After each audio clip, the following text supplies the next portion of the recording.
making a horrible rape joke about a 14-year-old? Oh, wait a second. Hold it. It was Governor Palin's daughter. I guess that's okay. Never mind. The women aren't complaining, right? Great point. We addressed it. I'm going to tell you, it's despicable. And can I say one more thing? Where's CBS? Letterman is such a liar, saying it was an 18-year-old. The 18-year-old kid wasn't near the ballpark. Right. It was the 14-year-old. So now he gets caught with his pants down. He himself, who wasn't married and had a child out of wedlock, goes after Bristow, and now he's saying it wasn't the 14-year-old, it was the 18-year-old. From the Clinton era, that feminism is all nonsense, and as long as the speaker is a liberal male, he can say anything about a female, and in fact, in the case of Bill Clinton, he can grope or rape a woman, and it's fine. It was during the Clinton era that you will recall Gloria Steinem rolled out the one free grope rule in the New York Times. So I guess this is what liberals mean by empathy. In your America, ever since arriving on the national scene, Alaska Governor Sarah Palin has been subjected to vicious attacks from the left. But over the past few days, many of those comments have become increasingly personal and have even been directed at her family. Now take a look at what David Letterman said recently. You know who was in town this weekend? Went to a Yankee game? Sarah Palin, governor of Alaska. Yeah. Do you remember Sarah Palin? Sure, yes. One awkward moment, though, during the game. Maybe you heard about it. Maybe you saw it on one of the highlight reels. One awkward moment for Sarah Palin at the Yankee game. During the 7th inning, her daughter was knocked up by Alex Rodriguez. How did you hear about the comments and the jokes? Were you watching, or did someone tell you about them?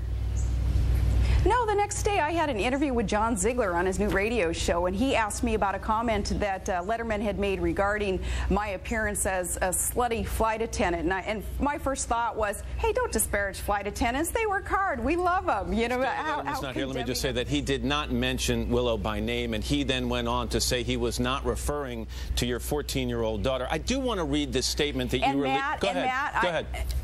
Okay, Matt, I would say that you and anybody else are extremely naive to believe that very convenient excuse of David Letterman's the other day. It took a couple of days for him to think of that excuse that, no, he wasn't talking about my daughter who was there with me at the game, the 14-year-old. He was talking about some other daughter. Well, I think that's a weak excuse. And you know, regardless, it was a degrading comment about a young woman. And I would hope that people really start rising up and deciding it's not acceptable. No wonder young girls especially have such low self-esteem in America when we think that it's funny for a so-called comedian to get away with being able to make such a remark as he did. This email says every male organization, civic, religious, etc., should rise up and shout in defense of their daughters, their sisters, their mothers. We're in a position to encourage the whole country to take a stand against the disrespect shown to females. No wonder girls have such low self-esteem when people laugh at the innuendos and downright crudeness of comments made to and about them. Shame on all of us if we haven't had the nerve to walk out or at least boo when a so-called comedian makes such a comment. When you were asked if you might appear on David Letterman's show to hash all this out, your spokesperson issued a statement and said the Palins have no intention of providing a ratings boost for David Letterman by appearing on his show. Plus, it would be wise to keep Willow away from David Letterman. I'd like you to explain what that meant. Are you suggesting that David Letterman can't be trusted around a 14-year-old girl? Hey, take it however you want to take it.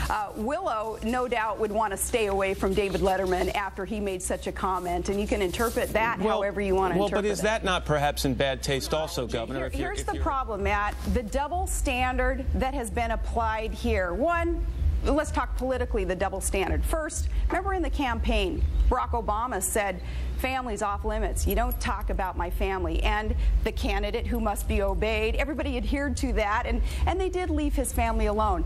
They haven't done that on the other side of the ticket, and it has continued to this day. So that's a political double standard. But here again, the double standard when it comes to acceptance of a celebrity being able to get away with a disparaging comment that does erode a young girl's self-esteem and does contribute to some of the problems that we have in society. This so-called humor, I don't find it humorous. I think a lot of Americans don't think that it's... Matt Lauer can defend this man all he wants, but I want you to listen one more time. Sure, yes. One awkward moment, though, during the game. Maybe you heard about it. Maybe you saw it on one of the highlight reels. One awkward moment for Sarah Palin at the Yankee game. During the 7th inning, her daughter was knocked up by Alex Rodriguez. Words have consequences, and we should not accept Letterman's coerced apology.